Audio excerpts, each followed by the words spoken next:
اشوکا د چندرګوپت لمسی و او په 12 کلنۍ کې باچا سو.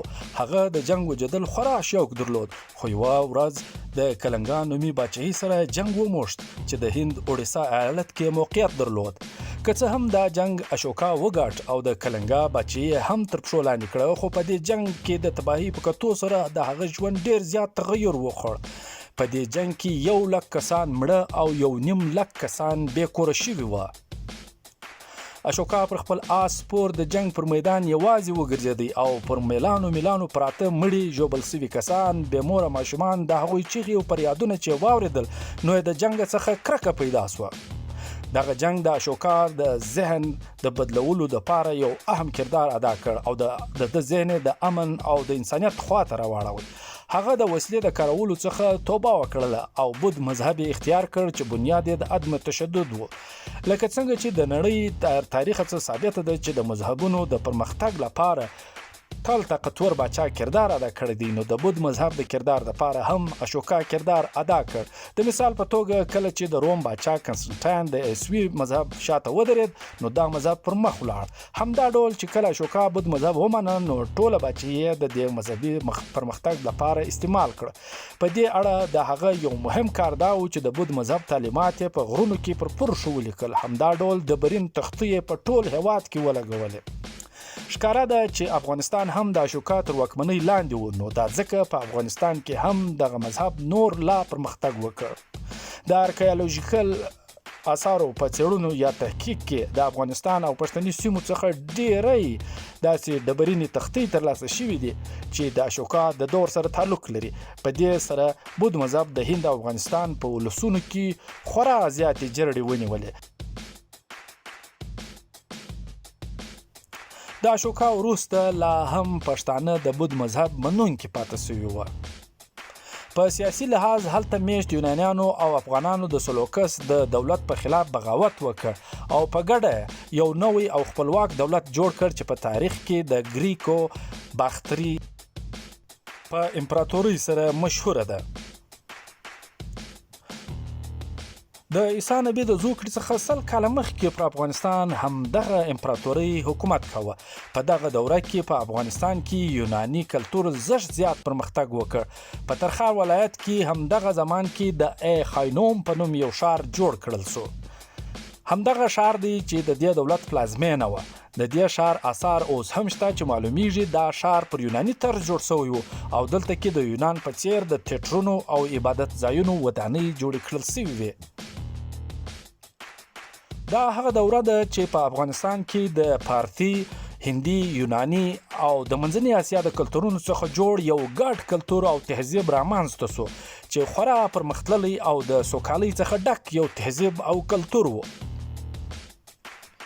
وروسته بیا دغه پارتي امپراتورۍ له یرغلونو له امله ګریکو باختري امپراتورۍ ماته سوه. د ګریکو باختري امپراتورۍ وګړو په غرونو کې کوچني ژوند اختیار کړ چې وروسته بیا له همدې کوچنیانو څخه 2 لوی قبایل یوزي او ساکان را مخته سوه. یوزي قبایل یو ځل بیا په بلخ کې میشته سوه، خو ساکانو بیا ځانونه د هند تر میدانونو پورې ورسول.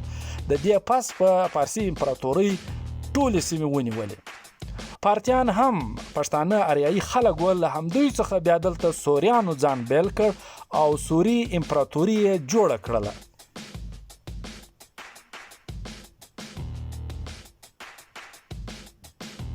وروسته له دې ګریکو باختري او یوزي قبایلو یوه نوې امپراتوري د کوشانیانو په نوم جوړه کړه چې ښایي د کوچانیانو یا د کوچانو باچاهي وي. د کوشانیانو مذهب هم یوناني او هم هندو، خو بیا هم وروسته بود مذهب په دوی کې هم خپور سو. په هر صورت دا ثابته ده چې د دې وروسته تر 100 کلونو پورې افغانان د بود مذهب منونکي پاتې سوي وو. دا هغه دوره ده چې په افغانستان کې د بود مذهب تر تاثیر لاندې هنر خورا زیات پرمختګ وکړ. دلته کې مجسمې جوړې کړل سوې، عبادت ځایونه جوړ کړل سول او په دغه عبادت ځایونو کې د بود مذهب تعلیمات ښودل کېدل. دغه عبادت ځایونه نن سبا په سټوپا سره مشهوره دي، خو په پښتو ژبه کې ورته شارغلۍ ویل کیږي. یوازې په بلخ ښار کې د بود مذهب 100 شارغلي وه. دا چې د بود مذهب دوره په هر لحاظ سره د افغانستان یوه طلایي دوره وه. په دا دوره کې ډیری چینی وګړي افغانستان ته د زده کړو دپاره راتلل. ویل کېږي چې په 458 عیسوي کال کې یو افغان عالم هوشین د یوه ناولده او لیرې پرتې سیمې سفر کړی او دغه افغان عالم دغه هیواد ته د فیوزینګ نوم ورکړی. نن سبا ډیری مورخین دا مني چې دغه عالم افغان عالم کیدای سي امریکا ته سفر کړی. دا سفر د کولمبس د هغه سفر څخه نږدې 1000 کاله پخوا سوی و، کوم کې چې کولمبس اوسنۍ امریکا بر اعظم دریافت کړی و. چون د امریکا اړیکې په دغه 1000 کلونو کې د نړۍ سره پیدا نه شوې، نو ځکه نن سبا د امریکا د دریافت لونګۍ د کولمبس پر سر ایښودل کیږي. د بود مذهب په دغه دوره کې په افغانستان کې په سیاسي حواله حالات بیا هم پورته کښته کېدل. کله به بهرني یرغل او کله به په هیواد کې دننه د حکومتونو او باچاهانو عدل بدل و. خو بیا هم دا دوره د افغانستان د تاریخ یوه له امن او سوکالۍ، ټولنیز پرمختګ، اقتصادي پرمختګ او د علومو فنونو د پرمختګ په اړه یوه بې مثاله دوره ګڼل کېږي.